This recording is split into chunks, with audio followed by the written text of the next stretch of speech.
Nous acclamons, nous acclamons, nous acclamons.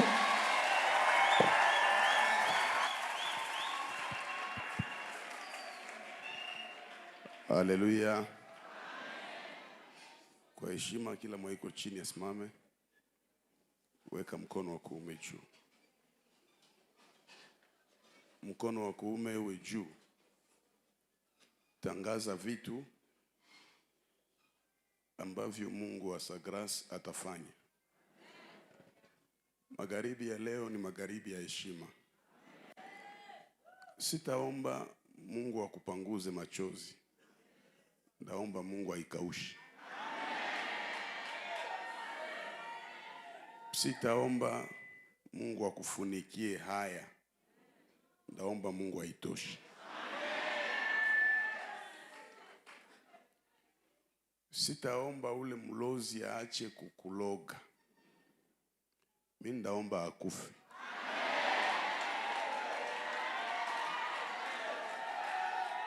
Kama wewe njoo namsikilia huruma, mimi simsikilie huruma.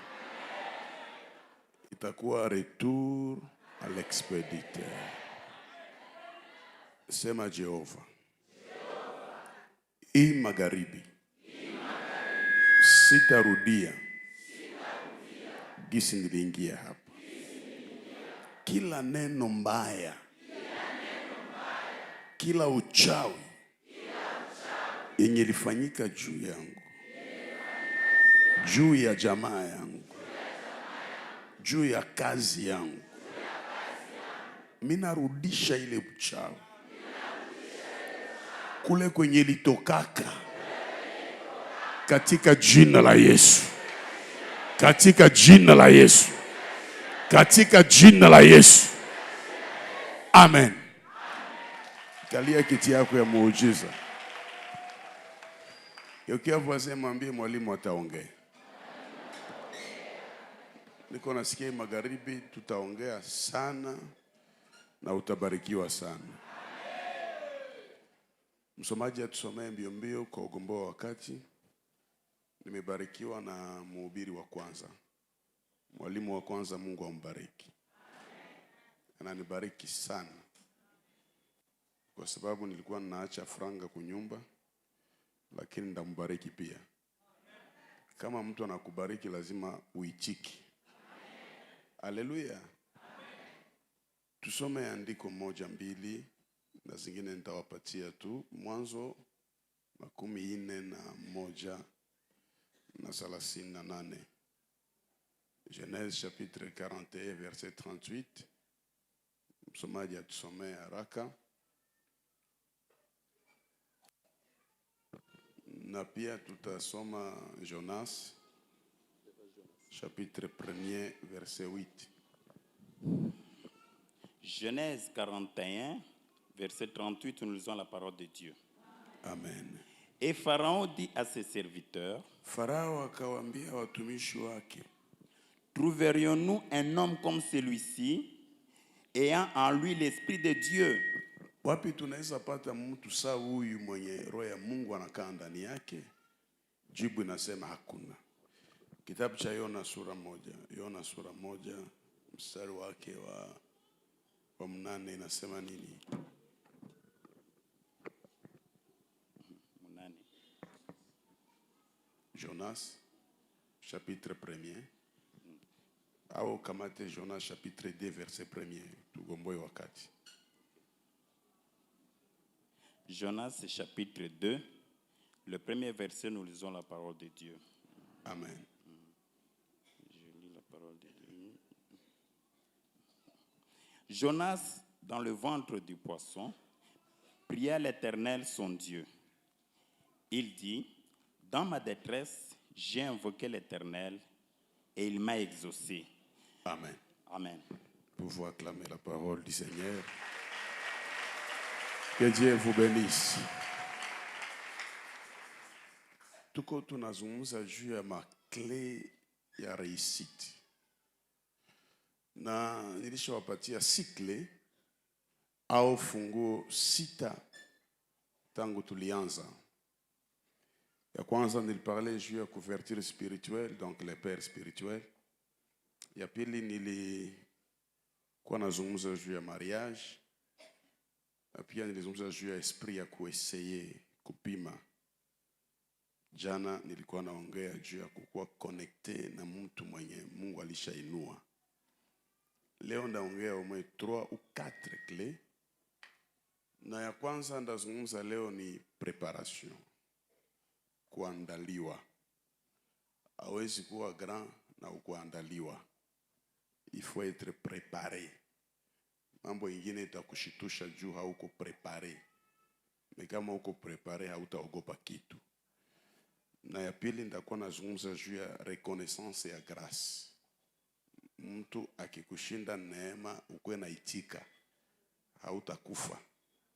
Ukiendelea kupinga mtu mwanakushinda neema, wivu itakuua na wanakuzika. Na ya tatu ndaongea ni juu ya connaissance, knowledge, ujuzi, na itakuwa baraka sana. Ezekiel chapitre 37 verset 1, Mungu anauliza Ezekiel, hii mifupa inaweza ishi Ezekiel? Ezekiel anajibia Mungu anasema ni wewe wajua. Mimi sijui kama mifupa inaweza ishi paske it was very dry, ilikuwa inakauka sana. Kwa hiyo Ezekiel anasema wewe ndio unajua kama inaweza ishi. Nataka niambie mtu mmoja, Mungu hatajifunzia kufanya miracle kwako. Miracle yenye Mungu atakutendea ujue kama ashaitendea mwingine. Ezekiel alikuwa hana connaissance ya kujua. Mungu anasema mifupa hii inaweza kuishi. Angekuwa na akili angejua haiko ndio mifupa ya kwanza yenye Mungu ataanzia yako, kwa sababu hata Eva alikuwa mfupa mumbavu ya Adamu na akaishi. Sasa kama Eva mfupa aliishi, manaki na hii mifupa nayo inaweza ishi. Musa kufungula mer rouge haiko experience ya kwanza ya Mungu kukata mai. Mu Genèse 1, Mungu alisepare mai ya yulu na mai ya chini. Yenye Moizi atafanya haiko vya kwanza, vishafanyika tu. Mungu kukupatia mariage haiko miracle ya kwanza. Mungu kukupatia kazi aishapatia mtu mwingine kazi. Mekenye kiko kinanibariki, hata ulikuwa tasa miaka ya kutosha, mwa hii mkutano ya magharibi ya leo Mungu atakupa mtoto na utatoka hapa na muujiza yako. Na ukisoma Biblia vizuri, hakuna mwanamke tasa mwenye Mungu alipatia mtoto mwanamke. Munipatie umoja niache kuhubiri. Sara alizala nani? Isaka ni mwanamke. Rebeka alizala nani? Tena yeye alikuwa na bajimo, lakini wote ni banani? Mama yake na Samson akazaa nani? Anne akazaa Samuel. Elizabeth kuko mama anzala mwanamke. Mungu apanake mwanamke.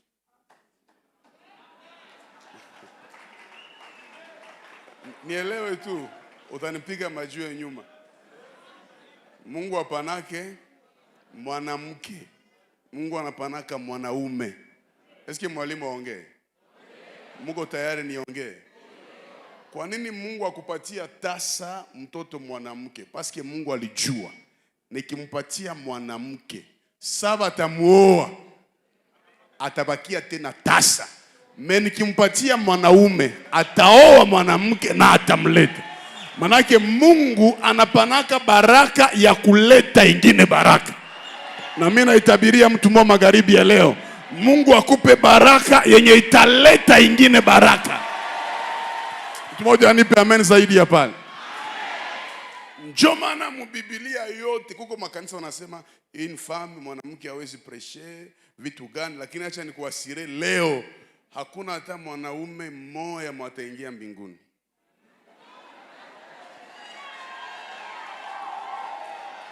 Hakuna hata moya.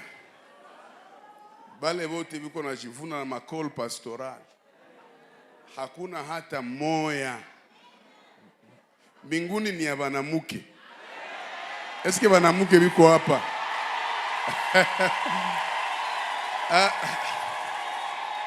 Banaume bananiangalia sasa, mbona mwalimu leo anaharibisha vitu? Est-ce qu'on a eu Ancien Testament, mu 8e jour ya mtoto mwanaume kuzaliwa, balikuwa nafanya circoncision.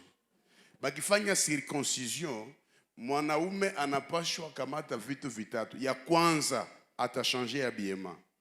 Abaizi fanya circoncision on voit les pantalons.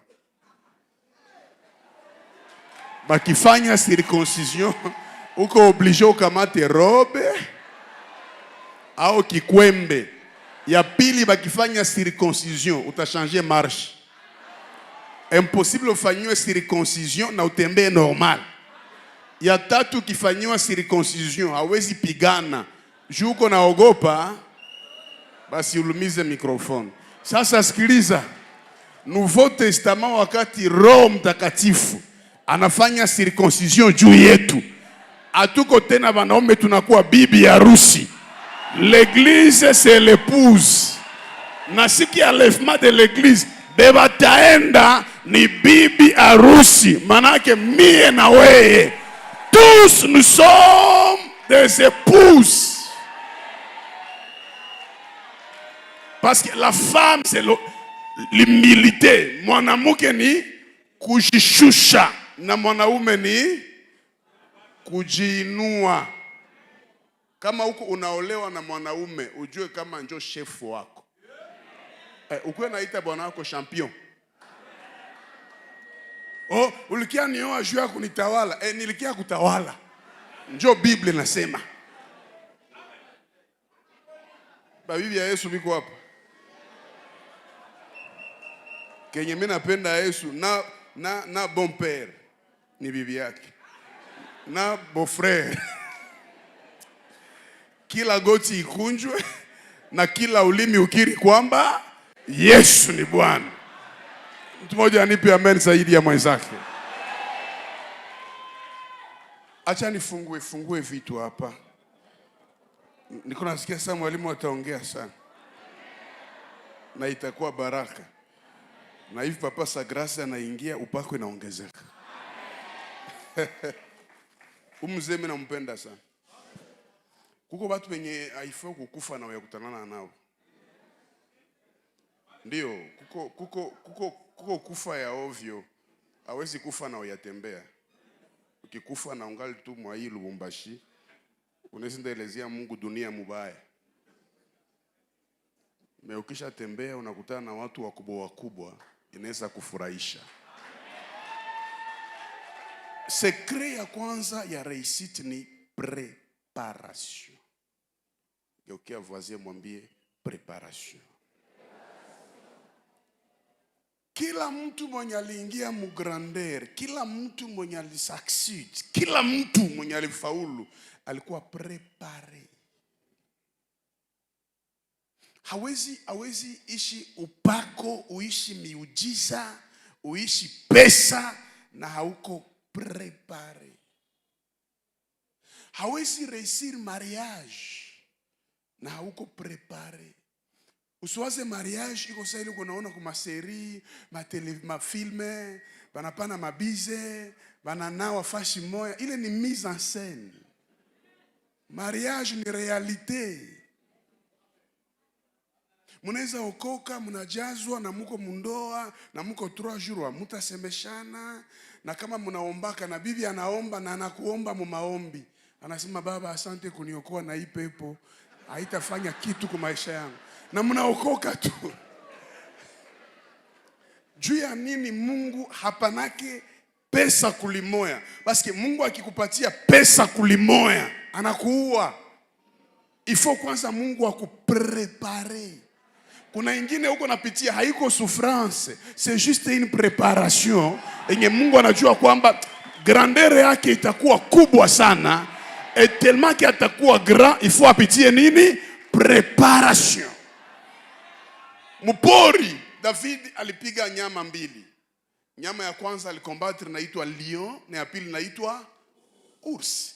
Akaua lion na akaua urs. Sana fika mu terrain, lion anasimama kumkombatri, mnamuyua anaitwa Goliath. Il était comme un lion parce que 1 Pierre 5:7 inasema adui yenu shetani iko nazunguka atafute mtu amumeze. Na diskuru ya Goliath pendant 40 jours alikuwa anasema mnitafutie nani? Mtu mwenda pigana naye. Sa David alimuona akajua hii lion nishaka yua tayari mpori. Hapa haitanishinda. Saul alikuwa sa urs. Basi enemy mbili ya trone ya David ni Goliath na nani? Na Saul. Iliomba abapige kwanza mpori kisha akeba piga mvisuel na ikale kutone yake. Ilikuwa preparation. Mungu alijua mbele ya Moise kuko mer rouge. Na mer rouge ni examen ya kabambi. Mungu akaitika Moise bamtupie yule ya mai siku anazaliwa. Aanze zoea mai na angali mtoto. Siku ataona mer rouge atajua kama hivi vya mamai nilivianzaka zamani. Kila mtu angeogopa mer rouge sauf Moise. Mungu na akayua Yesu iko na mwili ya majene ma priere. Yesu alikuwa na tae sami. Sasa Mungu akayua kunyangula msalaba Yesu haezi weza. Or msalaba ni mbao na misumari. Ikaomba Yesu azaliwe kwa menizie. Aanze nyangula mambao pole pole. Siku ataona msalaba atayua hivi ni vya mwetu nilishabi nyangula na ningali mtoto. Geukia voisin mwambie siko nateseka ni preparation. Na kila mwenye iko napitia mateso magharibi ya leo, Mungu wa sa grâce anaenda ingia kwa maisha yake. Usikatale preparation. Hakuna grandeur bila preparation. Na kama utukufu yako itakuwa mkubwa sana, utakuwa prepare sana. Itaomba wakati. Usiamfie kuhone ya mtu na ujua alipitia nini. Elevation yetu haiwezi kuwa sawa sawa. Isi mhubiri alisema mbele. Wakati Mungu anaumba Adam, alimtosha wapi? Mubudongo. Na Adam akajua kama watu wanatokaka mubudongo. Lakini siku alimpatia Eva alitoka wapi? Adam akashangala akasema haiko tena mbulongo, kumbe wanakuwa na mbavu. Mesa tazala Kain na Abel watatoka wapi? Mutumbu. Bamwa mubulongo, bengine mumbavu, bengine mutumbu, na akitaka hata na muneno, paske Mungu ni Mungu tu. No, usitake tubarikiwe sawa sawa shibote. Wewe unaweza fanya hii unabarikiwa na mimi nafanya hivi nabarikiwa, ya maana tu utukufu irudie kwa Bwana. Kila mwenye alikuwa prepare haogopake vita. Eske tunaelewana vizuri? Ima vitu ya kusema biko wananitukana, mimi nataacha kanisa, hauko prepare. Dunia haiwezi kukombatre na hauna kitu. Eske mwenye hana gari iko na problem na ile mabuklaje? Biko na msimamisha? Juu ya nini? Haiko sema na kuhurumia, hauna gari. Ils te feront la guerre, mais ils ne te vaincront pas parce que tu as quelque chose. Kila mwenye iko na kitu lazima apate vita. Na ukiona hauna vita, manake hauna kitu. Oh, mimi nashukuru mwaka mzima hii bamwizi abaniingilie, bataenda iba nini? Hauna kitu. Oh, mie moi ministère, si patake vita, j'ai un bon témoignage parce que tu es faible. Hawezi kuwa mtu wa surnaturel na ukwe na témoignage. Impossible. Mtu wote mwenye iko na dimension ya yule surnaturel hakwake na témoignage. Monde inadutaka. Surnaturel hawezi kuko venye tuwezi expliquer. Tuwezi kuexpliquer ke Mungu aliniinuaka nilianzaka hivi na mimi si yue bilifikaka. Iko sa Jonas atoke mtumbu ya samaki panda 3 jours. Kisha ambie bibi yake ulikuwa haunione juu nilikuwa mtumbu ya. Binawezekana. Uliingia mtumbi ya samaki hae. Iko saa Maria ambia Joseph, njoo vile hii mimba niko nao haiko ya mwanadamu, ni ya Mungu. Mungu njoo alikubebesha mimba. Mlikutanana wapi? Yokia voisin mwambie kama unielewe bakia vile, mimi naendelea tu. Usiitike dunia yote ikuelewe. Wa roho atakuelewa na wa mwili hatakuelewa, na tunaendelea tu. Tumoja nipe amen mara 3 zaidi ya kawaida. Tunaishi mudunia yenye kama mtu akupende, jipende wewe peke. Jitie moyo wewe peke. Jiitike wewe peke. Ningali jeune marié, nikafanya siku moja bukaramushi munyumba. Kama tulikuwa na ka problem na bibi, nikasema sitakula. Nikawaza hata nibembeleza. Kumbe fanya ange na mwanamke mweusi.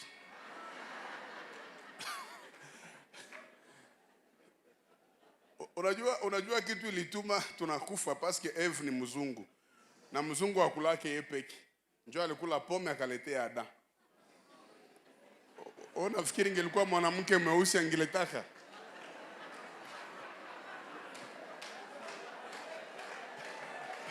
Bibi yangu akasema vile unakatala kula achi. Tena bibi yangu nikatangezi. Alishuka kubugali. Paka maua ikaonekana kusahani. Nikasema mafu ni vya dunia. Nikalala. Njala ya 23h. Nikasikia saa mtu mko konferensi ya FAO. Nikaenda angalia kwa mafiga hakuna kitu. Najigeuza hivi wapi? Akanambia nini? Nikamwambia usinisemeshe. Asubuhi nikamwambia nisamee nitengenezee chakula. Tuendeleshe bisirani nyuma mnitengenezee chakula. Kanifanyia chakula nikakula. Depuis ile siku paka saa hii siwezi katala kula tena. Hata tunakorogana na kula kwanza. Hii dunia tunaishi ndani, dunia ya kushitia moyo we peke, kushifurahia we peke. Hakuna wa speciale sa weye. Vile tuko na pumuzi ndani yako uko wa special. Usijue tena juu ya mtu. Weka mkono juu sema Mungu wa sagrase iko hai. Ujiue juu fiancé na ukatala. Fiancé na ukatala ujiue mwa hii saki ya babwana. Anakuambia binaisha, mwambie funga macho tuombe Mungu. Sema Yesu asante kunitoshea pepo kwa maisha yangu. Na maisha yanaendelea. Ule mwego anakuambia seme, oh, sikulala juu yako, bongo. Alilala na kalota. Mwenye alale juu yako ni Yesu peke yake. Ndio maana kia maana mu maisha ni kujipenda na kujifurahia gisi uko. Mtu mmoja nipe amen. Sema preparation. Elia anasema moto ishuke. Alikuwa na imani itashuka paske alikuwa anakula mikate ya kuivya kiomboombo. Mnakumbuka korbo alikuwa anamletea nini? Mikate ya kuivya. Alikuwa anajua bien. Kwenye hii mikate inapigiwaka kuko moto. Na siku ndaita moto itashuka. Wakati uko na preparation juu ya Mungu hauogopake chochote. Vile tuko mvienze voir unaombaka hapa. Il faut kujua tu kama kila mtu hata kupendaka. Ile faut kujua. Sa unakuya kuko watu ya kuambia wewe uko mkuya wewe kuya pole pole shie njoo benye hapa. Ukwenda baambia sikukia juu yako. Nilikia juu ya Mungu wa sagrasa nionekanie. Batu yote abata kupendaka lakini upendo ya Mungu ikuwa juu yako inatosha. J'aime la préparation. Ni secret elevation. Weka mkono juu sema Mungu nisaidie. Niandae tena. Ni prepare tena. Nifikie baraka ya kipekee. na Mungu ataifanya. Kuko monta ya pesa yenye ukigusa pour la première fois hawezi lala. Mie ya kwanza niligusaka ilikuwa ka $3000. Niliwashuhudia ile $3000 sikusinziaka kuanzia 21h mpaka 6h. Nilikuwa nawaza ba mwizi yote ya mkartie. $3000, 3000. Nalamuka naitia kwanza mshoksi. Naikala mimi nasema panya itaenda mshoksi. Natoka na 3000 yangu naitia mu Biblia. Romo inasema Jida ni mwizi na yuko mu Biblia. Natoka sikulalaka juu ya 3. Ni mikoshi sana mtu ainuliwe na haiko prepare. Njoo utaona Mungu anakubariki ka 100, ka 200, ka 300. Iko anapenda abadilishe mentalite yako ya pauvreté. Kama kuna watu walikuwa na esprit ya pauvreté, mimi naweza nilikuwa president. Un jour wananiita Nairobi kuhubiri, sikuwa nataka kwenda. Mimi nawaambia, mimi sina manguo iko buchafu sitakuye. Banaambia juu ya manguo, panda avion. Tunauza manguo sasa unafika kwa aeroport. Na panda avion. Kufika kwa aeroport tunaingia ku shopping, kuuza manguo. Veste ni ngapi? Banasema $700. Or kwetu chez Goma veste ni $50. Ma 40, $700. Ase mpatia apotre 3. Nikafungia ule mtu macho.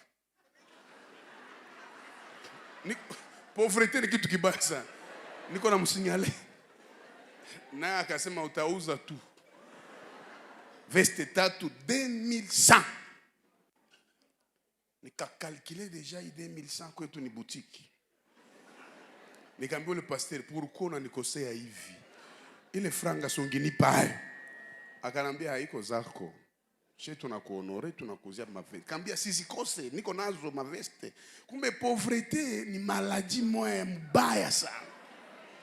Nilifanya journée mzima siongee, nisha sirika. Makuta haiko yangu. Maveste haiko yangu. Mkichwa. Uolewe na bwana wa vile. Mwenye iko na ile esprit. Kama uzale hawezi kuzia nguo. Ndio utakuwa na jana uzale kila samedi juu mangozi ongezeke. Basi kichwa ilikuwa na pauvreté. Juu Mungu anisukule hii kichwa iliomba miaka. Ukiona tungana na mtu mwangana vya kusemana makritiko yeye kama ile trop bas. Ukiona tu predicateur kwa masabao kazi yake ni ukritike wengine wa pasteur ukomprendre kama huyu iko chini. Mtu mwenye iko préparé ni mtu mwenye iko na maturité.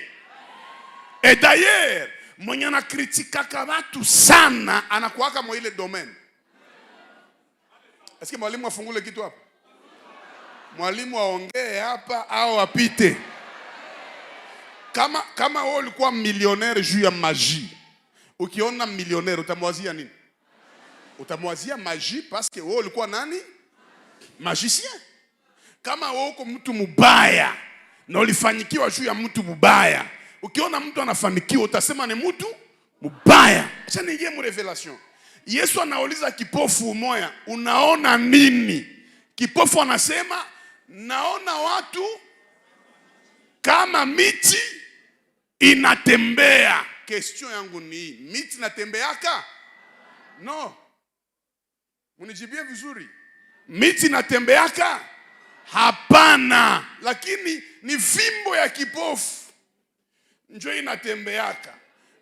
Aliona watu saa miti inatembea, juu yeye peke anakuaka na mti ya nini? Ya kutembea.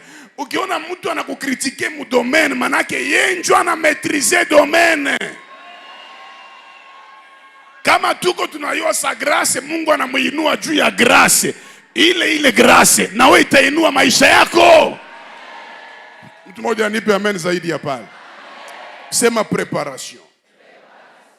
Deuxième point ndazungumza saa hii ni juu ya reconnaissance ya grâce. Reconnaissance ya grâce. Basi kuna badanganya hivi ya Mungu abilombe courage inalomba appel. Ukikuwa na courage bila apele utaingia mprizo. Hivi ya Mungu haiko kuikala mkorale miaka njoo kuyua imba. Kama tu hauyui. Aujue. Niko nawaambia wazi tuachiane makazi.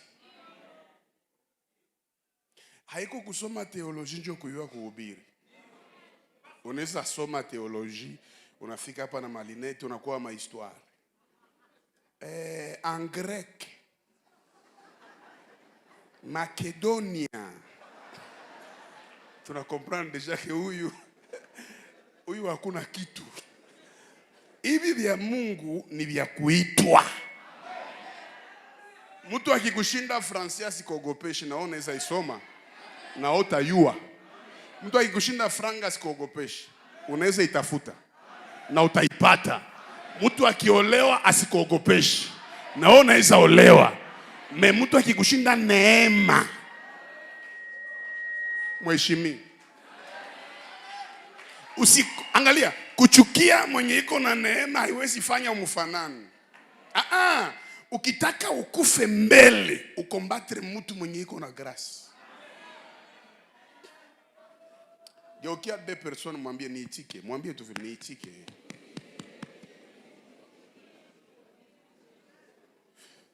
Hapa naona iko saa mwalimu ataongea.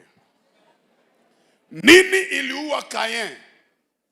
Kain iko na tolea Mungu masombe, malengalenga, mavishusha. Munisikie vizuri, anavichoma. Sasa unachoma masombe, itanuka nini? Iko sali kwa nukisha Mungu bangi.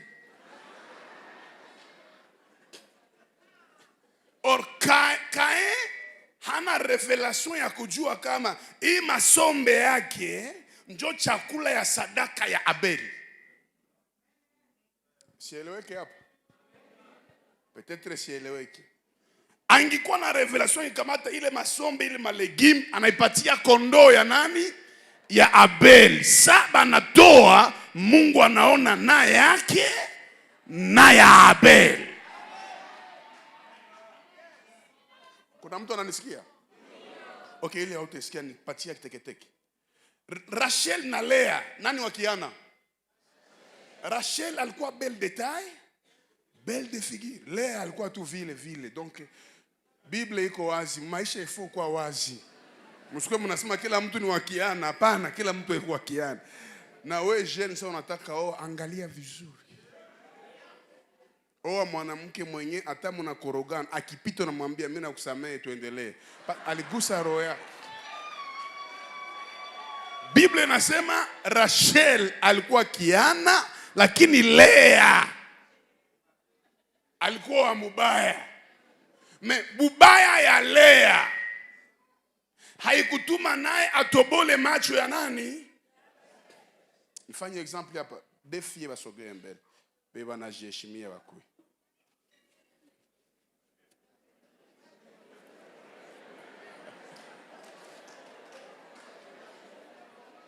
Hakuna defie bana jeshimia. Kuya huko mtu wa wake. Unaweza olewa hapa. Msimame hapa ni example tu.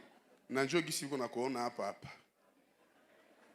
Mkanisa ya neema mnakuwa miujiza tu. Msimame hapa muangalie kule. Shika mkono wa voisin mwambie mwalimu ataongea. Okay, tufanye nani njoo Lea hapa?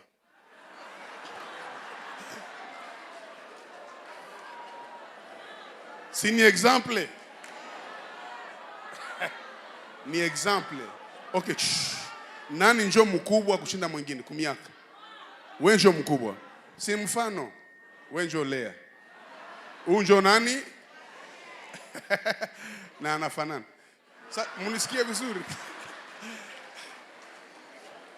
Sema Rachel. Sema. Eske mko hapa? Nifungue kitu hapa. Tutasafiri. Rachel iko belle de taille belle. Lea iko tu kisiko. Choix ya Jacob ni nani? Rachel.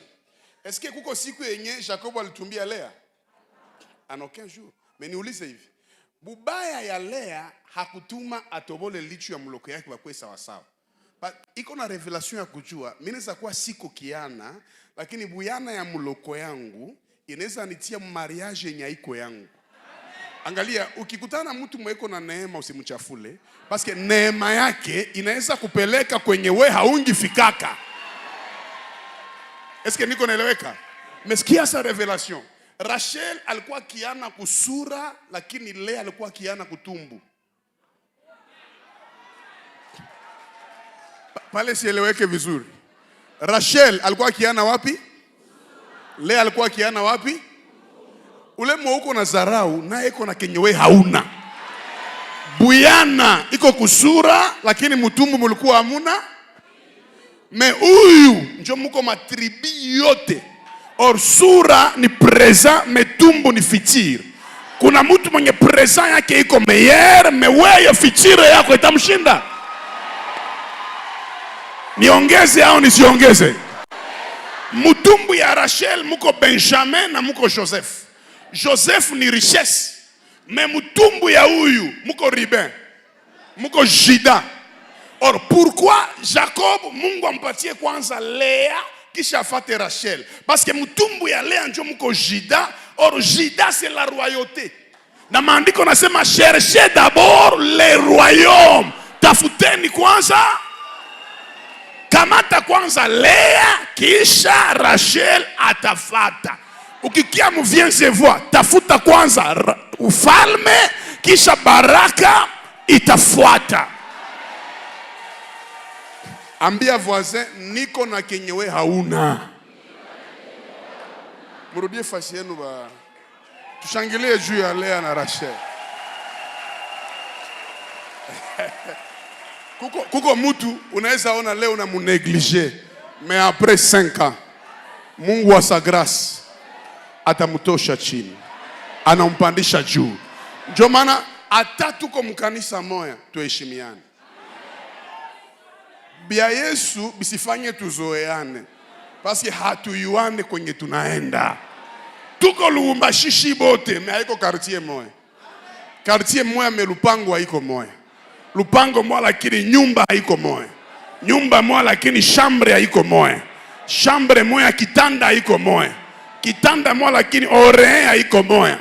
Ore moya lakini ndoto yetu haiko moya. Kila mtu iko na utofauti wake. Est-ce que niko naeleweka? Jean-Baptiste c'est la voix, mais Jésus c'est la parole. Sauti yenye haina neno ni nini? Si ni fujo? Na neno yenye haina sauti itafika wapi? Ndio mna comprendre que Yesu alikuwa na besoin ya Jean-Baptiste, na Jean-Baptiste na alikuwa na besoin ya Yesu. Parce que umoja ni parole na mwingine ni voix. Niko naeleweka vizuri hapa? Hata utazaraulikaka, kuko neema tu yenye Mungu alitiaka ndani yako.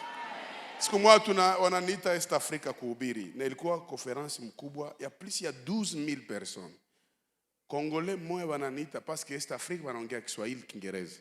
Wanasema no, muite Apotre Gabriel. Nilisibiri mazarau yenye sijawahi kuona mu ministère. Ilikuwa ya kwanza. Pastor wabo njoo ananiua, alinifataka limoya, alifika Goma. Akasema no, napaswa kuita ukui. Kanisa iko na 14,000 personnes. Balita bahubiri 10 prédicateurs. Bakutoka Amerika, bakutoka mie njoo tu kutoka Congo, na nilikuwa na gonda saa kirida. Kufika kwa aeroport wananiuliza, "We njoo prédicateur?" Au, mimi nasema njoo mimi. Akanishauria tu akasema tuko desi. Vile tunakuona na gisi kazi iko, Mungu akutie nguvu tu. Nafika banatia wengine kuma hoteli za share. Bananitia kwa hoteli moja hivi ya watu wenye walikuya jana. Nafika mu eglise kubwa sana, drapo ya pays yote sauf ya Congo. Paka wakatiana ya Rwanda.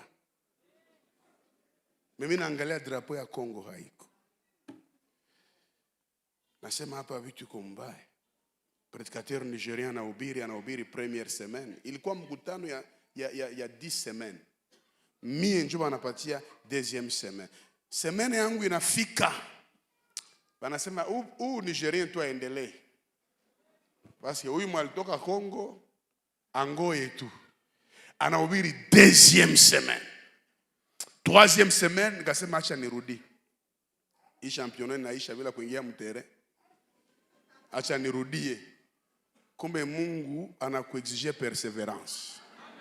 Mina laga samedi ndarudi. Pasteur anasema no, ngoja utarudia lundi après culte ya dimanche. Ule Nigerien akapanda kwa madhabahu dimanche akasema mimi nataka ule predikateur wa Kongo nimpatie 15 minutes ya salimiani. Deja nikaona ni penalty na gardien alishakufa. Nikaona hapa kama siaze hapa omwe mgulu itoke. Juu hapa ni heshima ya Mungu na heshima ya Kongo. Acha nikwambie Kongo tuna Mungu mzima. Nikashika mikrofoni nikamwambia somo yangu inasema ukiona tundu tia kichwa. Nikamwambia usingoe milango ifunguke. Ukiona tu tundu tia kichwa. Nikafungula Genèse 38 wakati Tamari alikuwa nazala. Mtoto wa kwanza alikosa njia, wa pili akapata tundu.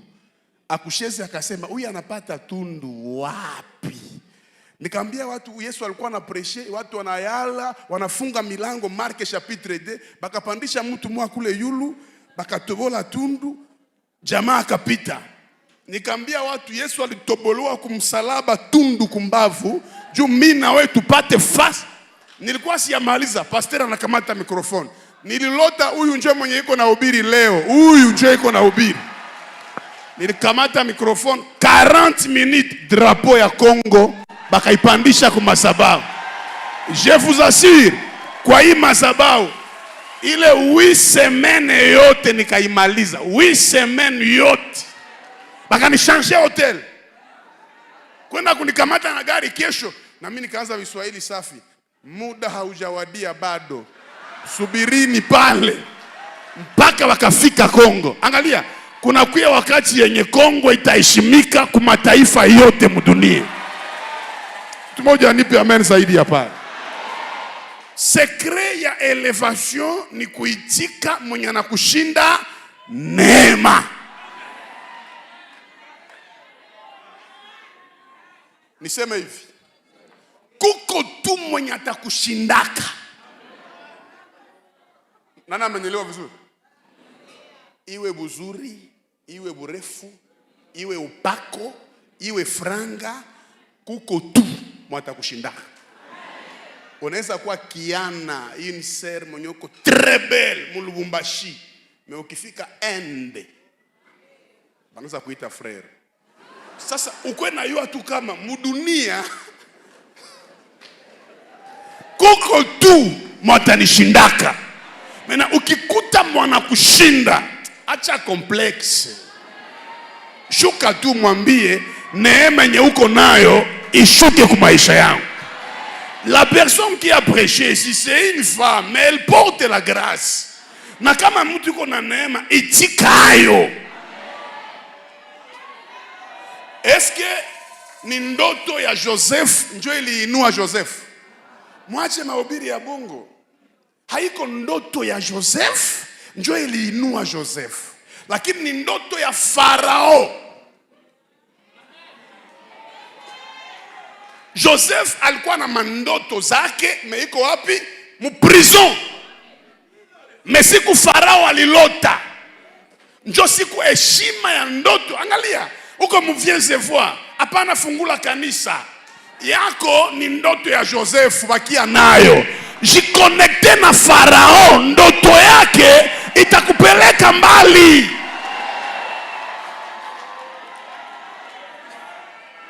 Niko naeleweka vipi? Nirudilie. Nauliza, ni ndoto ya Joseph njoo ilimuinua? Ndoto ya nani? Oh, hata niko mwa hivi je vois mais na mimi niko na vision. Na mimi ndafungula kanisa yangu njo mandevu ya Yesu. Ikala fasi moya. Uko na petite vision, attache-toi à une personne qui porte la grande vision. Ukishiconnecte naye, vision yako inatimilika. Benye wananielewa ni maegle tu.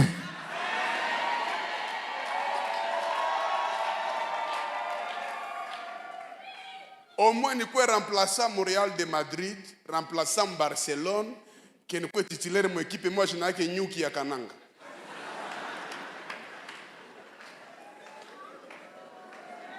Au moins tu ni quoi moi il vient se voir, mimi najikalia. Hata si ubiri yake. Uko wapi? Niko wa vient se voir. Kaheshima kanaongezeka. Nipi amen mara 3 zaidi ya pale. Eske mwalimu aongee wala ache? Kenye mina napenda na Mungu ni juu kenye kiko ndani yako kote kwenye utafika kitajiempozaka. Na saki na jiempoze batu yote banaanza kufanana we. Nifungule hapa. Joseph ni bwana ndoto, haiko vile? Mukimtupa mprizo hamutalota. Mutaanza lota juu ya nini? Juu bwana wa mandoto.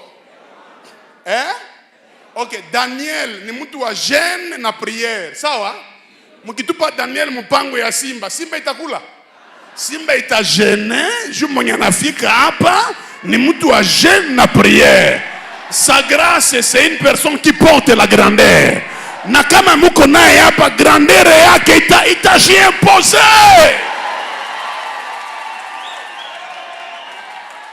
Mtu mmoja nipe amen zaidi ya pale. Tunaweza kuwa mkorali na tutaimbisha shie wote. Tuachie mwenye anayua imba aheshimishe kazi. Unajua ukikuwa mwekipe ya bagrand hata ukucheza victoire na kwaka mgloire yenu. Nani kona amen zaidi ya jirani yake pa? Praise mighty Lord. Ndoto yako haita kuinuaka, me ndoto ya kabambi. Kila mtu kuna vision yake hapa. Me mwenye kuna grande vision ni nani? Ni sa grâce. Kuitika vile ni probleme nayo. Oh, na shie tuliitwa. Tuache kuonelewa. Frere ikala chini. Ikala chini. Mwalimu afungule kitu hapa. Mwalimu aongee. Mnajua premier miracle ya Moise? Aligeuza maji kuwa damu. Batu wakapiga mikono. Akafungula maji rouge. Batu wakapiga mikono. Siku moja akasirika, akapasula 10 commandements. Siku moja akasirika, akapasula bulongo, ikameza watu. Akasema Moise ni grand. Mesiku Messia alikuya. Akasema okay, na mimi ile miracle yenye alifanyaka Moise na mimi ndafanya ile menda mkorije kidogo. Vile alianzia kumai akaigeuza damu, mimi ndaigeuza mvinyo. Vile alipasula bahari ya Sham, mimi sitapasula bahari. Ndakanyaga yule ya bahari. Vile alitoka na 10 commandements mbao mbili, akatoka nao yulu, akashuka nao chini. Yesu akasema msalaba nao ni mbao mbili, ndaitosha chini niipandishe Goligota. Vile alisirika, bulongo ilipasuka ikameza watu. Mi Yesu siku nakufa, bulongo itapasuka itatapika watu ambao walikuwa ndani.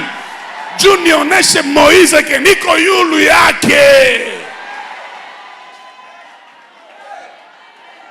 Il faut accepter le ministère des autres. Angalia, hii vitu ya mamiujiza hivi, vie abafundishe kweli. Musinatirele fo itike kama haiko kila mtu njoo yuko tayari kufanya miracle. Kuko miracle ya promesse na kuko miracle ya don. Anaombea mtu ku telefone, mulisikia témoignage hapa. Mwenye iko muswe na anatoka. Unataiga ile, utaimite ile. Pata kufunga. Baisha kuletea mgonjwa, utapokea. Uko na ile karama? Ukiona unashindwa, fanya transfer. Sema siweze hii kazi, mupeleke wapi? Mahopito zinaheshimiana, tuheshimiane mwa hii kazi. Bana kupanga upreshe, kama hauna vya kusema ikala. Papa umao anampanga kule ukanisa, analombaka apreshe na hana parole. Anafika mkumbe alipoteza karatasi yenye alikuwa anaprepare. Njo anaangalia mu Biblia. Ase Yesu. 1 minute kimya, 2 minutes kimya, 3 minutes. Batu wanaanza cheka. Papa anatomboka. Mko mnachekea nani? Nyie mnaanza kushimama hapa ni muza. Kisha anasema mnisomee Mathayo sura 2. Batu wanasoma Mathayo. Après kusoma anasema muinterprete sasa. Anaikala. Kufika mu bureau mimi namuuliza nini? Ase migulu ilikuwa inafanya hivi. Tuheshimiane mwa hii kazi. Siku ya Pentecote moto ilishuka yule ya kila kichwa. Me question yangu ni eske mi Gabriel ningiona moto yangu? Ningiona? Iliomba mwingine njoo aone yangu. Nikiona yangu manake ndaanguka. Maisha ya kiroho ni kuona grace ya mwenzako. Unakuwa unasema huyu yuko na grace. Huyu yuko na grace na inaweza saidia taifa. Mtu mmoja aseme amen. La reconnaissance de la grâce. Ça c'est un secret pour la réussite. Okay, nigeuze niseme hivi. Farao anasema tupate wapi mtu mwingine kama huyu mwenye roho ya Mungu anakaa ndani yake. Pale anaambia Joseph, wewe unakuwa ministre wa économie. Ile ni royaume. Mu royaume c'est impossible mu insérer étranger. Mais Joseph ni esclave, ni étranger. Joseph hana témoignage. Joseph anasema aliviolé. Mais papa na ikala anasema no. Hata wanasema ukiana huyu. Mais benye biko mwa huyu. Hakuna mwenye iko navyo. Hata kama upeti ni étranger, mais capacité yake hakuna mwenye iko nayo. Tusichomeke watu mukazi juu ya mihali. Tutie mtu mukazi mwenye ana merite kufanya kazi. Est-ce que niko naeleweka vizuri? Parce que Farao anajua hata kama ni étranger, mais grâce yenye iko nayo. Maintenant tuko na ba Joseph moi génération mais hatuna ba Farao. Ba Farao ni banani? Batu wanaweza ku reconnaître grâce ya mtu mwingine. Banasema upeti vraiment iko na problème, ni étranger, ni esclave, ni prisonnier, mais neema yenye iko nayo ni neema ya yulu zaidi. Ukipata mtu wa ile neema, bana zaidi. Mtu mmoja aseme amen. Et troisième clé kwa leo, c'est la connaissance. Mon peuple périt par manque de connaissance. The knowledge. Connaissance. Inanibariki sana. Matthieu chapitre 25. Mnajua ile histoire ya wale 10 vierges. Bote walikuwa ba vierge, mais ba mwa bakashindwa kwenda kwa lèvement na ni ba vierge tu, mais abana nini? Connaissance. La grande maladie de notre génération, c'est l'ignorance de la parole de Dieu. Hakuna gisi mtu aanze kuambia toka mwa ile kanisa hamuna Mungu, amia huku na unamfuata, manake hauna connaissance. Parce que mwenye iko na connaissance hafatake miracle, lakini miracle inamfataka parce que maandiko nasema ishara hii itafuatana. Mimi hawezi nikula franga juli nitabiria uko na 45 uko na 30 numero ya kiatu yako numero 12 numero acha ile maskeche.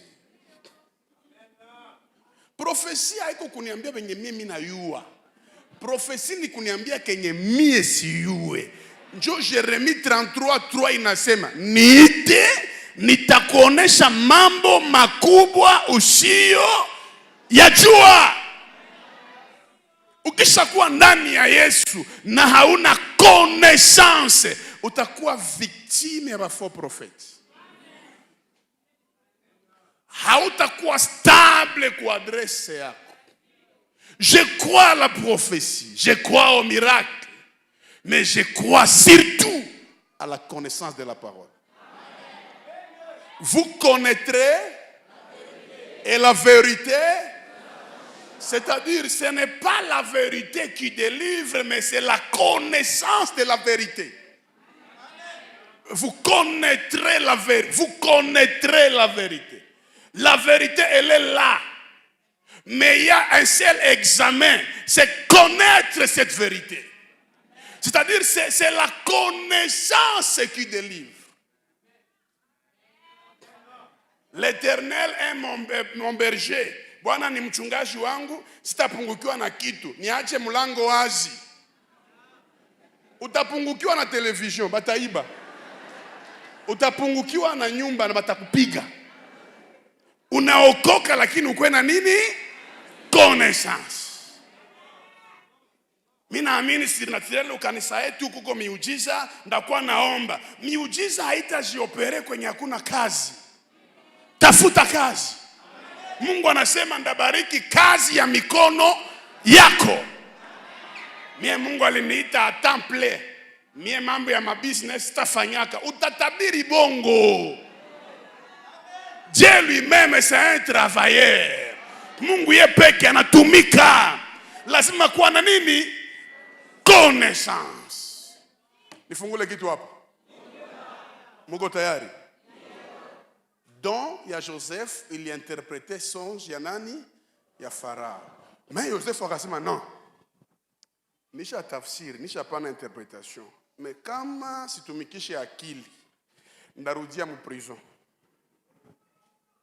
Munipe maskio. Nisha pana interpretation juu ya songe ya Farao. Mais hapa il faut nitumikishe nini?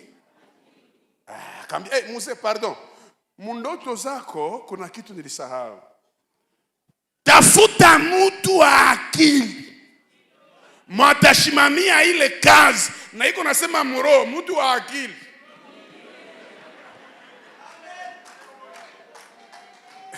Niko naeleweka vizuri. Farao akasema tupate wapi mtu mwingine kama wewe. Wewe Joseph, tangia sai uko ministre wa ekonomi. Ba Joseph ya leo, ba hii makanisa ya leo abangi itikaka. Bagisemaka hakuna uhusiano ya nuru na giza. Farao uko giza, mie Joseph nuru, omoni teseke na Yesu wangu. C'est parce que Farao ni magicien, amuyo vile. Farao ni magicien. Aba leo wangiingia mwele kazi. Hapa mimi siwezi tumika ile. Siwezi kana Yesu. Juu ya makazi ya maorganisme, ma société. Ndabakia tu na magoti. Utaiba. Il faut kuwe na connaissance ya kujua kuko nuru yenye inaweza impacter ténèbres. Ni magicien, muko même bureau nae, ana évoqué, naona ita Mungu avient se voir, pas qu'on a j'y imposé. Mnaona shida muko nayo? Mtumishi ya Mungu haezi kuwa politicien. Kongo itapona? Haiko prière ya juste njwe na okoaka pays. Dans la Bible, il y a ce qu'on appelle il est écrit, il y a ce qu'on appelle il est écrit encore. Mtu akikuletea il est écrit, mulete il est écrit encore. Shetani alikia mule mdesert anambia Yesu il est écrit. Yesu akamwambia nini? Il est écrit encore. Il faut avoir une connaissance élevée. Ce n'est pas la prière de juste qui peut sauver leur pays. Mais c'est leur présence dans un gouvernement. Angalia, Abraham aliomba juu ya Sodom. Aseme baba, kama unakuta watu 50 kule Sodom, utasamee. C'est-à-dire haiko prière ya Abraham ingisaidia Sodom, mais présence ya vajiste wapi? Sodom. Haiko priere yetu ndio itasaidia Kongo, mais présence yako wewe ukwe gouverneur hapa ukwe ministre hapa, Kongo itapona. Na kila mwenye iko na ambition politique na iko hapa, Mungu avisite maisha yake. Tuko na besoin, tuko na gouverneur wa Viens et Vois. Mtu mmoja aseme amen. Mtumishi ubarikiwe sana. Mungu akutimizie. Acha nitie mfuko wa iko zambi. Yesu rohoni, mchuzi mfukoni. Okoka sawa, somesha watoto. Isiku politiki hatutabaachia. Maalimentation ya mzuri haitakuwa tu ya Libanais, haiko tu ya Chinois. Ingia mu alimentation ya mtoto wa Viens et Vois. Unauza na unarudia. Il faut tuna imposer hii generation Mungu. Hautapreshe mtu prosperite na kiatu yako naangalia mbinguni. Acha kuwa messager, mais vie yako ikuwe message. Si quelqu'un te regarde, il voit l'excellence. Mtu anasema non, na mimi nikitumikia Mungu ndakuwa gisi iko. Donc tuko na besoin ya connaissance. Ça c'est une clé pour la réussite. Kuna mtu yuko hapa anipe amen zaidi. Niulizie ndugu yako, muulize unayua nini? Siku moja nilienda ubiri Swaziland. Banipatia protokolo wa mzungu. Bananitia mu hotel yenye bushenzi ni kitu kibaya. Banaandika toilet, mimi naiona, mimi naingia mu toilet haiko. Mimi naanza imba nyimbo za kuabudu. Njoo mzungu ananiambia, "Uko naimba mu toilet?" Mimi naambia, "Wewe uliona wapi?" Anaambia, "Ponda pale, na ponda buto toilet." Mimi naambia, "Ni kwani shaiona mefo kuimba kwanza." Uko unanichekea na wewe shaiona. Si tuko sawa? Hebu nisikilize niende malizia. J'ai un témoignage vivant. Mama yangu alikuwa mwanamke kahaba, une femme ndumba. Mama yangu alikuwa na magonjwa ya tumbo, akaconcevoir mimba yangu. Bakamwambia avorter parce que akinizala atakufa. Mama akasema ndamuzala parce que atatumikiaka Mungu. Siku mama alinizala ndio siku alikufa. Manake mie siyue mama, sijue mama na siyue baba. Nyie wenye mko na bazazi mubakamate mzuri. Mimi nilikia mwa hii dunia saa mwenye ayue kwenye alitoka. Mama yangu mkubwa akaniweka kwake. Alikuwa na mapendo sana. Sikuyua kama niko yatima. Mais un jour tulikuwa mpeye étranger, baba akapoteza montre bwana yake na ule mama mkubwa. Bakasema mwenye aliiba ile montre ni Gabriel. Bakanifuata wakanambia tupatie montre. Niambia sikuiba montre. Bakanipiga sana mpaka nikaavue ke niliiba montre. Tupatie nani? Kasema sina hayo. Bakanilalisha kumuti ya avoka usiku mzima. Njo siku niliyua kama niko orphelin parce que akatusha kinywa akasema kama ulete ile montre ufufule bazazi yako. Nikaanza comprendre que kumbe haiko bazazi. Akaenda kwenye alienda kukazi, kumbe alisababu montre kukiti. Akaileta magharibi, akanirudisha mnyumba, akavueke unisamee lakini tukwambie kweli hauna baba, hauna mama. Souffrance na lumaka siku naanza yeyua. Tukarudia Kongo, nikaanza subiri humiliation mnyumba yenye hawezi kuelezea mtu. Ikafikia kipindi eglise moja inafanya croisade. Sisi tulikuwa wa Katoliki. Na nikaenda kweli croisade. Sa predicateur iko na prêcher. Nikasikia message ni yangu. Nikatia mkono yulu kubatiziwa. Ile famille ikasema ukibatiziwa tunakufukuza na hautaonekanaka tena. Nikakata decision nikasema sitabatiziwa tena.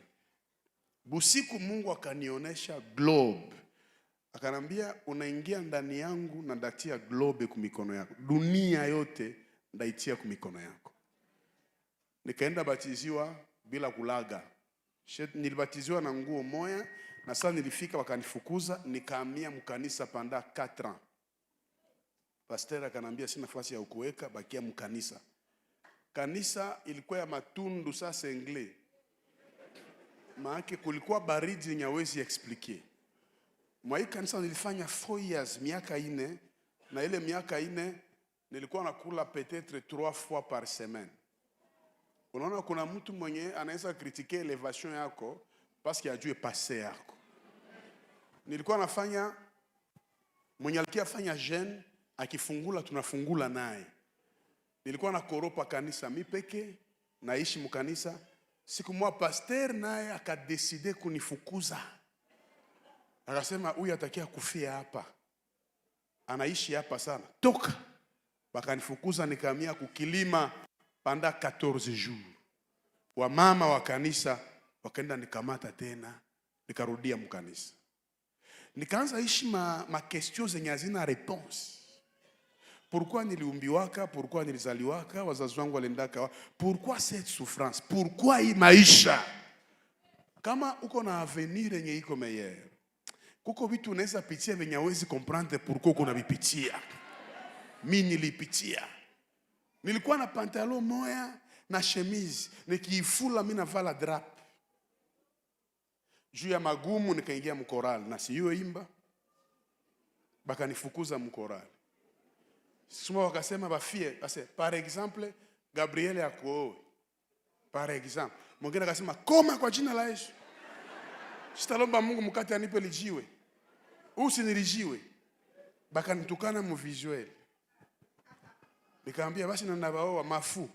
Nikatoka nikaenda. Papa mwa akanijaribia, unajua maprobleme, unapata tu maprobleme. Akanambia kia kunyumba nikupatie nguo.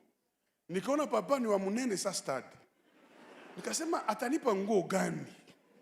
Akaenda nipatia kapitula. Iko sa viens de voir. Maki hata mimi naweka migulu 3 mtundu moya. Haitaenea. Nikaenda kwa tayere kumpatia kapitula. Tayari akanambia hivi havitawezekana. Hii itanikula $4 juu niipunguze. Nikamwambia tayari na mimi nakuachia hayo. Mere mwaka akanisikilia huruma, akanambia garçon, mimi nakufurahia uko na kia mwangu kila usiku uko nakula na watoto yangu. Kumbe mere ayue kama mimi niko na njala ya mamiaka. Sana nitia kusahani na watoto, nikigusa kusahani kunaingia manka. Kigusa kusahani kunaingia espace. Papeti wanaanza lia, ni mtu au ni muzimu? Parce que mimi nilikuwa nakula niongeze provision. Kesho mimi nakia kula wanafunga mlango. Banasema fungulo lipotea. Nikarudia na manjala. Kesho yake nikafika na abayafunga mlango. Nani wa kunikaribisha kumeza? Nikaanza kula parker. Niko naangalia ilikuwa ma 20h kurai kaenda. Mkono yangu ilikuwa saa ya Mungu, nikairefusha, nikaiba chakula, nikaenda mkanisa. Ile niveau nilifika hako. Siku moja sere mwaka ananiambia kia ufanye kazi ya kunyangula majiwe ndakulipa. Combien? $4 par semaine. Nikaenda nyangula majiwe kwanza mpaka leo niko na cicatrice. Après kufanya ile kazi akanambia sitakulipa. Kama angalia nikasakani mpige kofi kwa jina la Yesu, kama nifanye nini? Nikarudia mkanisa. Nilikuwa exemple ya humiliation, ya prédication ya pasteur. Ase par exemple unata olewa kisha olewe na garçon sa Gabriel. Unaona kama hauna avenir. Basi nikakeuka mhubiri wa kuhubiri asubuhi nje. Mais nilikuwa nahubiri mahubiri yenye haina teme, haina introduction. Nilikuwa nahubiri vitu yenye hawezi comprendre. Niko naambia watu, amini Yesu. Unaweza amini au ache ni sawa, juu na mimi siaona clear. Mahubiri ya deception.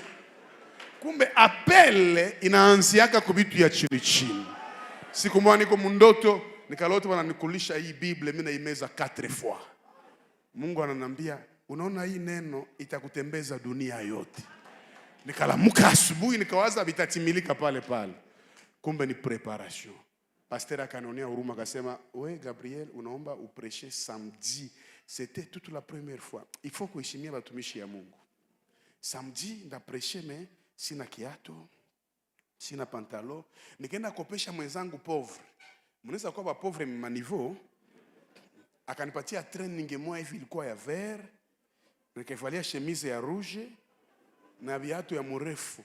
Nikakuwa saa champignon. Donc mimi nanenepa yulu na gonda chini. Sasa kumbe training inapasuka huko. Mais ilikuwa kilte matinal. Maintenant sasa niko na pressure nikigeuka huko watu wanacheka. Mais kulikuwa patron mwa mgeni akaanza lia. Una siku Mungu atakubariki anakuconnecta katuna mtu mwenye wazi. Akaanza lia et après prédication watu wakaanza nifuata. Sasa wewe uone kama huko nyuma kuna pasuka. Nikaangalia Mungu wangu. Na mimi sikujua. Ule patron akaniangalia kalia sana. Akaniambia kwenu wapi? Nikamwambia humu. Una haraka wapi? Nikamwambia pale. Mama yako yuko wapi? Nikamwambia alikufaka. Baba yako yuko wapi? Nikamwambia walikuwa baba mingi wote washakufa. Sio hata umoja. Akaniambia unaishi haya? Nikamwambia na mimi najiulizaka. Sio gisi mimi naishi. Mwa ile semaine nisha shimama mbarabara gari ni gongi. Na kusudi mimi nachoka maisha. Gari kuiba napiga frembele yangu ananipiga makofi. Naambia munginiua mnitoshe mwa hii dunia. Bakaelewa kama kichwa haiko sawa. Patron akaniangalia kalia sana. Akanambia désormais unatoka mkanisa. Sai unalala kwangu kunyumba. Na kama ulikuwa yatima, mimi nakuwa baba yako. Anambia kamata manguo yako. Nikamwambia sina manguo. Hii unaona hapa. Akalia paka kaniambia na mimi roho ya kulia. Unaona kuna saa wewe peke uliaye kama hauna mtu akukompanyie mulile kazi ya kulia. Njoo tukalia. Nikafika kwake akamwambia hivi yake huyu ni mtoto wetu. Après ni semaine akanambia wende utachunga mali yetu quelque part. Kamata billet ya avion. Nikalaga kanisa na quartier yote ndaenda mwa avion. Napanda kufika kule, siku mimi nafika niko naenda mbio wakati naisha. Nakutana kulikuwa kilio kwa ile mgini. Wanasema ule garso alitoka kule Bukavu ahubiri. Wakanipatia ni hubiri. Acha Mungu aitwe Mungu. Unaweza teseka na anakuandalia baraka. Nikapresha, pastor akasema no, il faut tumpatie seminaire ya une semaine. Seminaire ya une semaine, pastor akasema no. Mimi na démissionner siku yake na wakati ya kazi ya Mungu. Tumwachie ugaso. Mtu wa kwanza mwalinibariki ni mlevi. Alikia asubuhi kwangu na $1200. Mu 1998 ni franga ya mingi sana. Akanipiga hayo pa. Na analewa. Nikasema moro yenjo analewa mefranga ilewe. Kaikamata. Akanambia we utaendaka mbali. Angalia kama Mungu anataka kuinua, anapitiaka njia yenye ujuu. Nikaanza barikiwa. Siku mimi narudia Bukavu kwa ile kanisa. Mimi na prêcher, nishakuwa na mie mutu, machafu ya magazin, migulu ya alimentation. Après kilte bafie banapangana. Nilikulota. Wewe njoo mwezi na mimi njoo jua. Mimi naambia wewe ulisemaka mimi niko lijiwe, toka hapa. Nikaoa mwenye roho yangu lipenda. Bref, leo niko visionnaire. Kanisa mimi nachunga iko na 6000 membres. Jehova nisi kwa Amerika. Kanisa yetu iko fasi mingi mudunia. Mimi na gérer ba médecin, ba licencié, bote wananishinda age. Leo siwezi kosa nyumba. Ile jamaa ilinifukuzaka nishabauzia nyumba. Baisha batiziwa nabo bila programe. Leo siko naomba Mungu nikufe, niko namuomba maisha marefu. Pourquoi ce témoignage? Napenda nitie mtu moyo moyo. Mungu mwenye alinikumbuka anaweza kukumbuka na wewe. Ikala hapa utaona muujiza yako. Tusimame kuomba.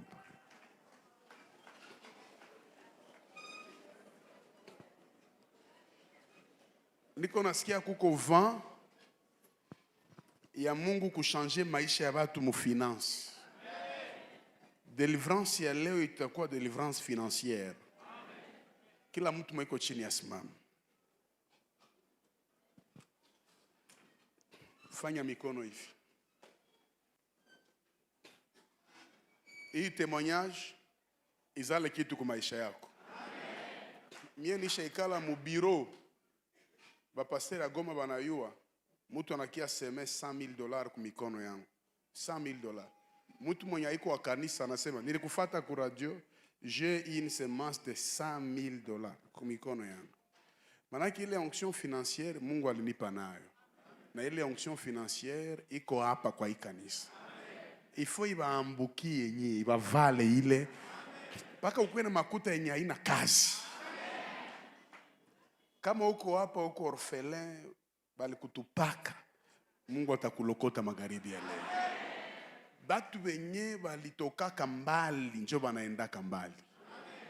Mtu mmoja aseme amen. Mbele nifanye hii prière financière. Niko na besoin ya mtu mwenye hayabatiziwa, hauyabatiziwaka, batem, hauyaipataka. Unapenda urenuvele maisha yako ya Kikristo na Yesu. Weka mkono yulu. Ile neema ikuambukie. Uko hapa hauyapata batem. Weka mkono juu. Gloire au Seigneur. Weka mkono juu. Utabatiziwa hapa. Ni siku gani tunafanya batem? Batem ni quel jour? Tunapana programu. Bali waletia mkono juu baitie yulu. Ni wengi sana. Hakuna gistu tubaite mbele. Kama uko na huruma ya maisha yako, utangoya, utaona mwenye anahusika na ile kazi, akuandiki. Fanya mikono hivi. Leo niliitwa kuombea finance tu.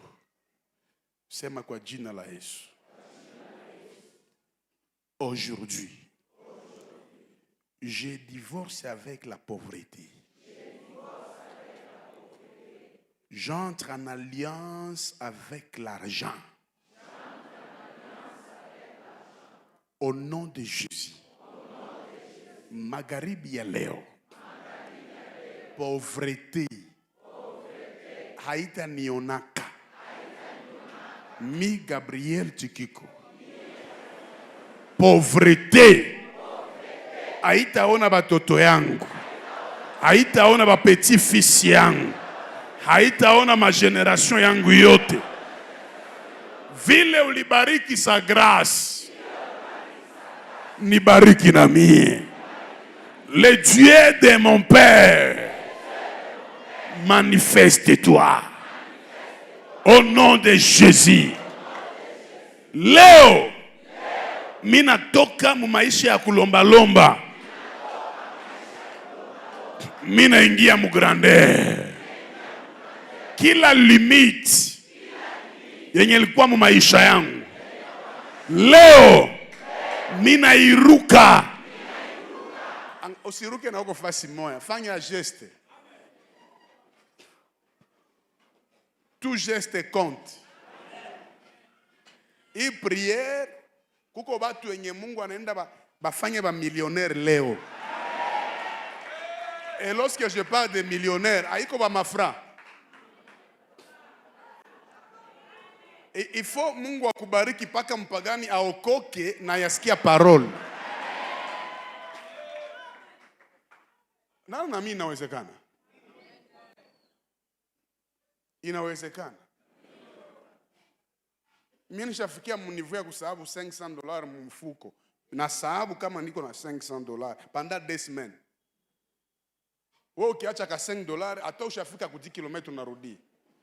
Fika mnivu yenye utakuwa na franga nyoshanza sahabu.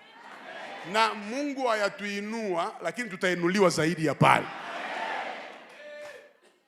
Dada alisema kama uko na mtu ni reference, Mungu ashamuinua. Si muangalie tu. Kila kuingia mwa ile biro, niko naambia Mungu, hii neema yenye iko humu na mimi nirudie nayo. Nianze ongea kwa telefoni mamio. Na Mungu ataifanya kwako. Sema kwa jina la Yesu. Sitagusa dawa. Sitafanya maji.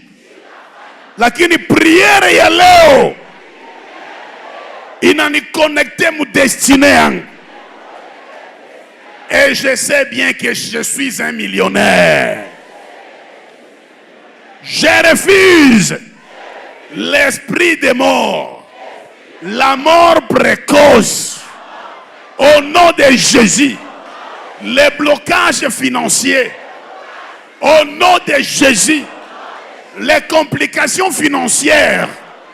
Au nom de Jésus, le Dieu de mon Père. Tu es mon Dieu. Tu ne changes pas. Je déclare l'onction financière sur ma tête. Au nom de mikono hivi. Sasa tutaanza piga ile mikono. Shene zitakatika. Kila kamba itakatika. Niko naona mtu mwenye mwa hii semaine utapigiwa apele ya baraka. Hii apele. Demain c'est samedi. Chunga ile muujiza. Batakwambia kuna baraka inakuja juu yako. Écoute-moi très bien. Kutoka hapa kwenda Amerique c'est facile. Ni visa tu. Kwenda Chine c'est facile. Ni visa tu. Mais kutoka mu janvier mpaka novembre haiko visa. Ni grâce. Na kama unafika mwa hii novembre, parce qu'il y a un miracle réservé pour toi. Yenye Mungu atafanya juu yako. Kenye Mungu anakupatia sasa hapa ni baraka ya pesa. Maana mwenye apendake pesa asiombe na mimi. Sasa tuko na piga mikono. Bumaskini yote tutaiangusha leo. Nani anaamini vile? Weka mkono juu tuombe. Mie familia kuniachia heritage. Leo niko na heritage ya kuachia watoto wangu. Hata na wako mfamilia bila heritage, utapata heritage ya kuachia watoto wako. Sema leo. Bumasikini yenye litesa jamaa yangu. Magharibi ya leo mina ikanyaga. Piga makofi, kanyaga pauvreté. Kanyaga pauvreté. Kanyaga pauvreté.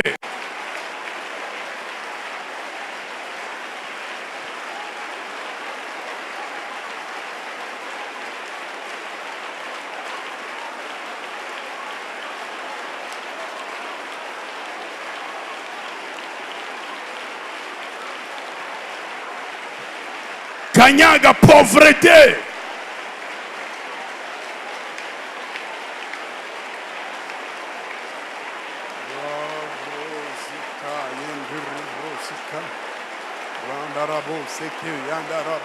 Seigneur, je détruis la pauvreté dans ma vie. Au nom de Jésus. Je détruis l'esprit des morts dans ma vie. Au nom de Jésus. Je divorce avec le blocage dans ma vie. Au nom de Jésus. J'entre en alliance avec l'argent. Au nom de Jésus. Rande rebeseke brosaka. Yandara bobobo sika. Piga makofi, piga makofi. Piga makofi. Piga makofi. Piga makofi. Katala pauvreté. Katala, katala. Je condamne la pauvreté. Seigneur, dans mon ministère. Au nom de Jésus. Piga makofi.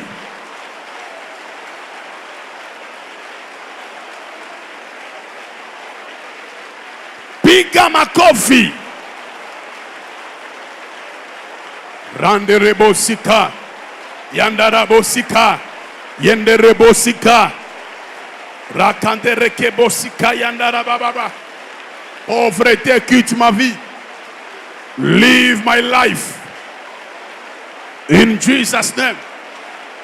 You can't enter and stay in my life. From now, you must live my life. Piga makofi. Piga makofi. Piga makofi.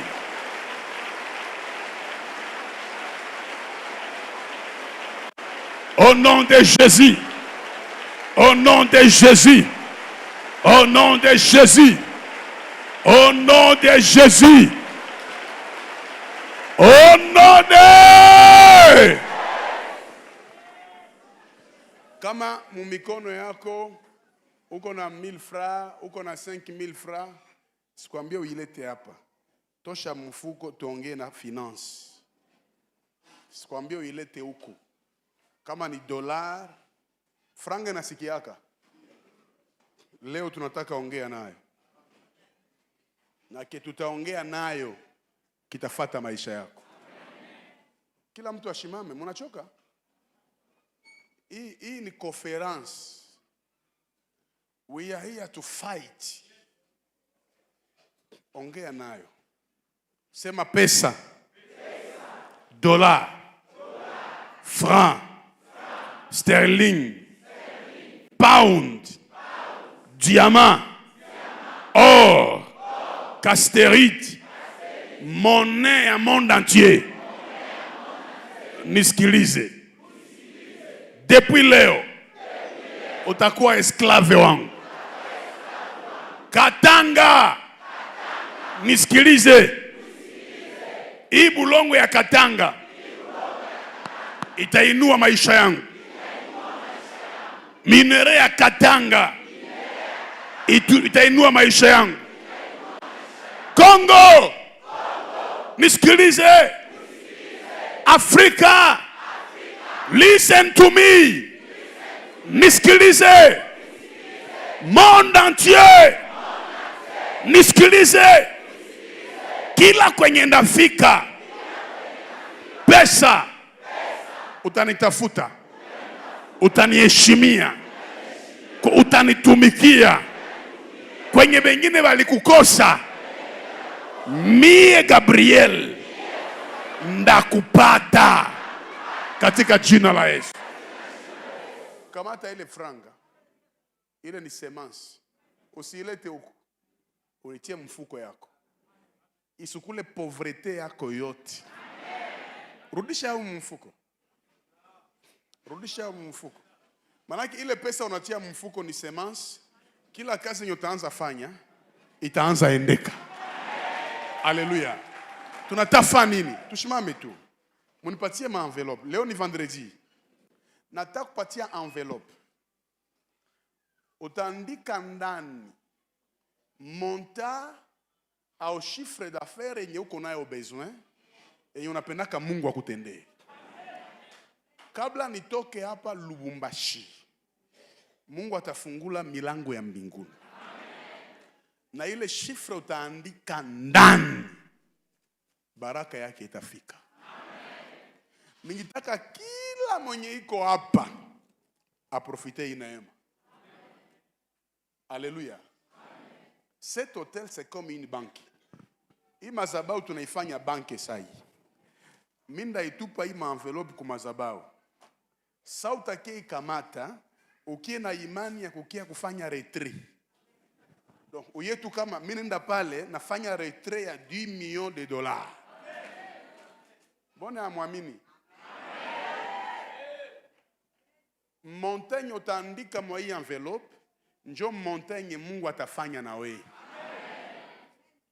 Na hii envelope mnazoea kuzirudisha dimanche, njo vile itaanza pokelewa partir ya kesho 10h. Itapokelewa partir ya taya leo. Hii envelope itarudia leo. Unaandika mi Gabriel Tikiko. Niko na besoin ya 10 millions de dollars juu ya vision yangu. Na Mungu ataifanya. Kama ulikuwa na maisha ya madeni yenye yalipiwake, italipiwa kupitia service. Kama utakia lokote hii envelope, ikue mariage yako. Ikue nyumba yako. Ikue kazi yako. Let me pray. Acha niombe. Kila mata lokota hii envelope Mungu uliyeniita lokota maisha yake, vile lokota maisha yangu mie mwenye sina mwanzo na mwisho.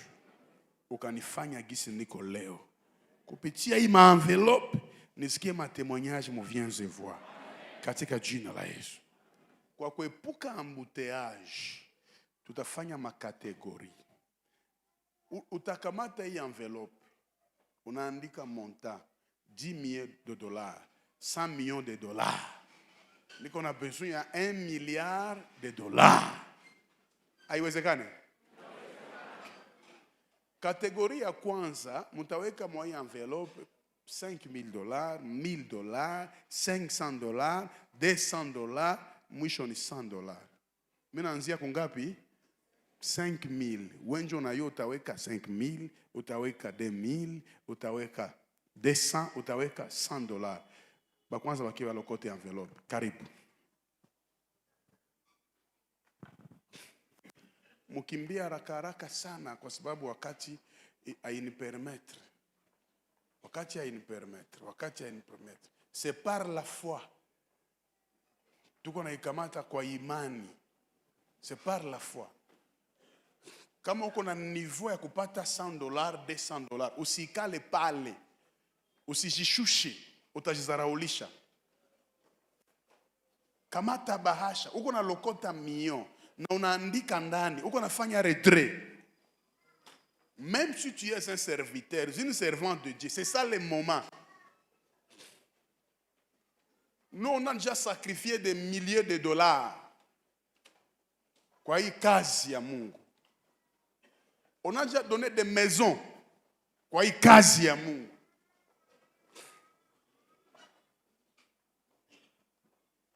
A partir ya kesho unaanza rudisha. A partir ya leo, kama uko na bike unaandika kile kitu ndani. Ningipenda kanisa yote iparticipe hii baraka. Kila mtu aparticipe hii miujiza.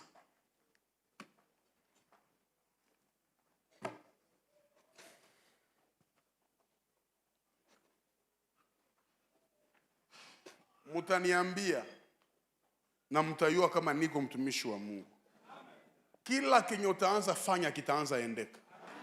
Kila kenye utaanza gusa kitaanza endeka. Kupitia hii service. Kama ni juu ya watoto yako, kia lokota envelope. Kama ni juu ya mimba uko nayo, kia lokota envelope. Ile miracle ya vendredi ulikuwa na ngoya, njoo ile kama ile envelope. La deuxième catégorie, et c'est la dernière. Kama ulikuwa juu ya 500 muro yako, kama ulikuwa juu ya 1000, usishidanganye kuweka 50. Ile yenye ilikusimamisha pale, na njoo utie mwa ile envelope. Kategoria pili, mtaweka mwa ile envelope kuanzia ku $100 mpaka ku $10. $100 mpaka ku $10. Kia lokota muujiza yako hapa. Kwetu kama wangepigana,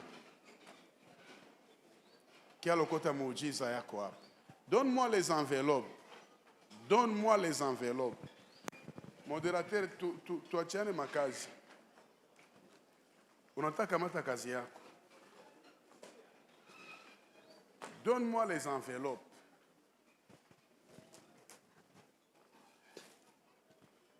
We kama ukamate hii envelope, baki walikulogaka.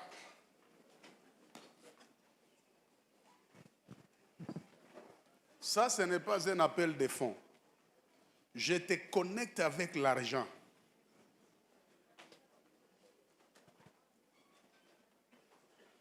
Ce monde, c'est un monde de connexion. Ulikuwa nafanya kazi ya mikono iendekake, inaanza endeka kupitia hii. Mademande nya ijibiliwe, inaanza jibiliwa kupitia hii. Bakule kwa etage, mke mkamata envelope, amwezi kuwa kwa etage na myakuwa eleve. Mke mkamata envelope.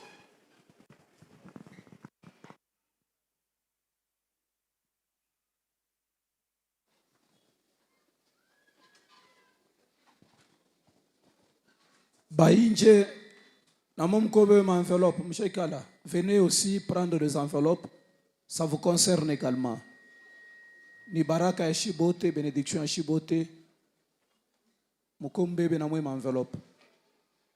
Hapana kudiretranche mu baraka parce que uko inje. Hii symposium ilifanywa njoo yako na wewe. Tu dois nécessairement aussi témoigner. Bainje karibu.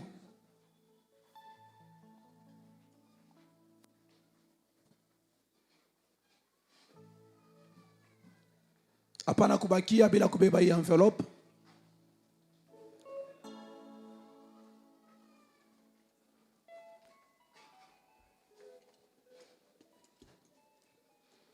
Miracle Lorenza kutafuta magharibi ya leo. Yo ile bana kuwekea mwili envelope. Mko miracle yako. Rapidement. Bainje karibu. Protocole mfacilite na bainje bapate ma envelope yabo.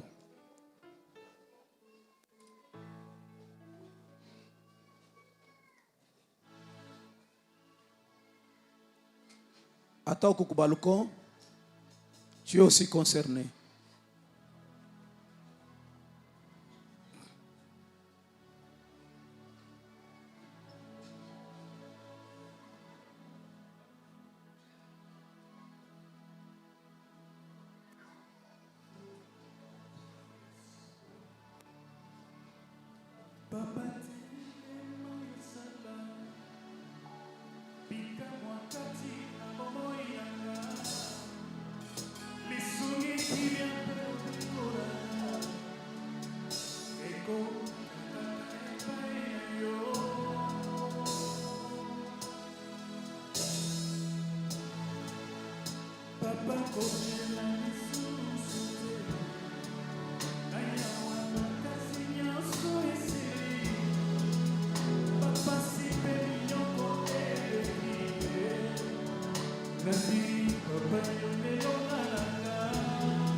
Papa, ele mayosala, bika mwakati na momoinanga, lisugi kilia pero bikonana, eko utakata epainayo.